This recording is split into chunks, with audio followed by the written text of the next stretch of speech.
ഒരൊറ്റ tag line കൊണ്ട് red bull കമ്പനിക്ക് വന്നത് 30 മില്യൻ്റെ ലോ സൂട്ട് പെനാൾട്ടിയാണ്. അതെങ്ങനെ വന്നു എന്ന് പറയുന്നതിന് മുമ്പ് 1987 $100,000, അതായത് $5 ലക്ഷം വീതം 2 പേര് ഷെയർ ഇട്ട് തുടങ്ങിയ ഒരു കമ്പനി 2025 ആകുമ്പോൾ അതിൻ്റെ ടേൺ ഓവർ എന്ന് പറയുമ്പോൾ $12 ബില്യൺ. എങ്ങനെയാണ് റെഡ് ബുൾ എന്ന കമ്പനി ഇത്രയും സക്സസ്ഫുള്ളായി മാറിയത്? വെറും ഒരു എനർജി ഡ്രിങ്ക് മാത്രമാണ് ഈ red bull. Called drink category അല്ലാതെ എനർജി ഡ്രിങ്ക് എന്നൊരു കാറ്റഗറിയെ ഇല്ലാത്ത മാർക്കറ്റിലേക്കാണ് റെഡ് ബുൾ അവരുടെ ഒരു പ്രൊഡക്റ്റായിട്ട് വരുന്നത്. സോ മാർക്കറ്റ് ഇല്ലാത്ത ഒരു പ്രൊഡക്റ്റിന് മാർക്കറ്റ് ഉണ്ടാക്കുക എന്നൊരു ലൈനായിരുന്നു ഫൗണ്ടേഴ്സിൽ ഒരാളായ ഈ ഡേറ്റ്രിച്ചിൻ്റെ ഒരു ലൈൻ. എങ്കിലും ഇനീഷ്യൽ സ്റ്റേജിൽ അഡ്വർടൈസ് ചെയ്യാനോ ബ്രാൻഡിനെ പ്രൊമോട്ട് ചെയ്ത് ഒരു മാർക്കറ്റ് ഉണ്ടാക്കാനോ ഉള്ള ബജറ്റ് ഇല്ലാത്തതുകൊണ്ട് മാർക്കറ്റ് ഉണ്ടാക്കാനായി അവർ ആദ്യം ചെയ്ത ഒരു കോൺസെപ്റ്റ് എന്നുള്ളത് സ്റ്റുഡൻറ്റ് ബ്രാൻഡ് മാനേജർ എന്നൊരു കോൺസെപ്റ്റാണ്. അന്ന് കോളേജുകളിലൊക്കെ ആയിട്ട് സ്റ്റുഡൻസ് നടത്തുന്ന പാർട്ടീസ് ഇവർ സ്പോൺസർ ചെയ്യും.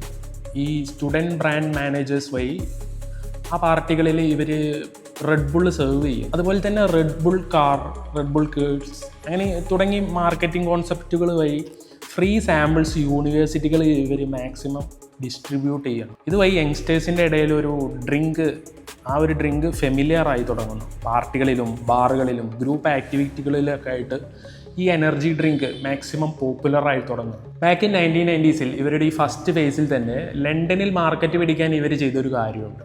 ഗൊറില്ല മാർക്കറ്റിംഗ് എന്നൊക്കെ പിൽക്കാലത്ത് അറിയപ്പെടുന്ന ഒരു മാർക്കറ്റിംഗ് മെത്തേഡാണ് ഈ പബ്ലിക് ട്രാഷ് ബിന്നുകളിൽ റെഡ് ബുള്ളിൻ്റെ തന്നെ എംപ്റ്റി ക്യാനുകൾ ഡംപ് ചെയ്യുന്നൊരു പരിപാടി. ഒരു കൗണ്ട്ലെസ് എമൗണ്ട് ഓഫ് എംപ്റ്റി ക്യാനുകൾ ഇങ്ങനെ ഡംപ് ചെയ്തിരിക്കുന്നത് കാണുമ്പോൾ എന്തായാലും പബ്ലിക്കിൻ്റെ അറ്റൻഷൻ അവിടെ ഗ്രാബ് ചെയ്യാൻ സാധിക്കുമല്ലോ. സെൻസ് ഓഫ് സോഷ്യൽ പ്രൂഫ് എന്നൊരു മാർക്കറ്റിംഗ് കോൺസെപ്റ്റാണ് റെഡ് ബുൾ അന്ന് അവിടെ യൂസ് ചെയ്തത്.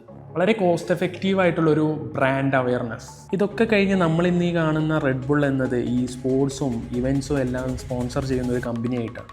Formula 1 racing, cliff diving, hockey, surfing, cycling തുടങ്ങി 800-ലധികം എക്സ്ട്രീം സ്പോർട്സുകളും കൂടാതെ മ്യൂസിക്, പാർട്ടി തുടങ്ങി എൻ്റർടൈൻമെൻറ്റ് ഇവൻറ്റുകളൊക്കെയാണ് റെഡ് ബുൾ സ്പോൺസർ ചെയ്തു പോരുന്നത്.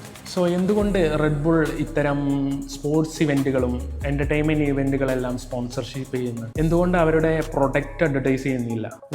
Red Bull is in just selling their product, they are selling a life style. ഒരു പ്രൊഡക്റ്റ് എന്നതിലുപരി ഒരു ഫീലിംഗ് ആണ് അവർ വിൽക്കുന്നത്. ഈ എക്സ്ട്രീം സ്പോർട്സ് ഇവൻറ്റുകൾ സ്പോൺസർ ചെയ്യുന്നത് വഴി കൺവെൻഷണൽ മാർക്കറ്റിംഗ് രീതികളിൽ കാണുന്ന ഒരു ഈ സ്റ്റോറി ടെല്ലിംഗ് എന്നൊരു രീതി ഉണ്ടല്ലോ, അത് മാറി സ്റ്റോറി പെർഫോമിംഗ് എന്നൊരു കോൺസെപ്റ്റാണ് റെഡ് ബുൾ ഇവിടെ യൂസ് ചെയ്യുന്നത്. സോ ഈ ഒരു ഒറ്റ എനർജി ഡ്രിങ്ക് കൊണ്ട് മാത്രമാണോ റെഡ് ബുൾ ഇത്രയും വലിയൊരു $multi-billion കമ്പനിയായി മാറിയത്?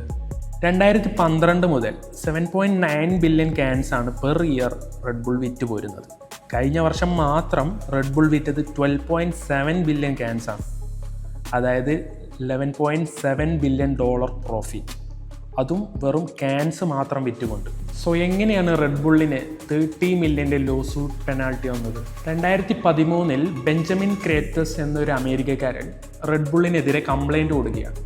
10 വർഷമായി താൻ റെഡ് ബുൾ കുടിക്കുന്നു, എനിക്ക് ഇതുവരെ വിങ്സ് ഒന്നും വന്നില്ല എന്നൊക്കെ പറഞ്ഞുകൊണ്ട് ഫാൾസ് അഡ്വർടൈസിങ് ചെയ്തു എന്ന പേരിൽ റെഡ് ബുള്ളിന് അന്ന് വന്നത് 30 മില്യൻ്റെ പെനാൾട്ടിയാണ്. അതിനുശേഷവും സ്ലോഗൻ എടുത്തു മാറ്റാനൊന്നും റെഡ് ബുള്ളിൽ നിന്നിട്ടില്ല. ഇന്നും നോക്കിയാൽ കാണാം Red Bull gives you wings. Wings എന്നുള്ളതിന് 3 ആയി കൊടുത്തിരിക്കുന്നു. They clearly trying to say that it's not real.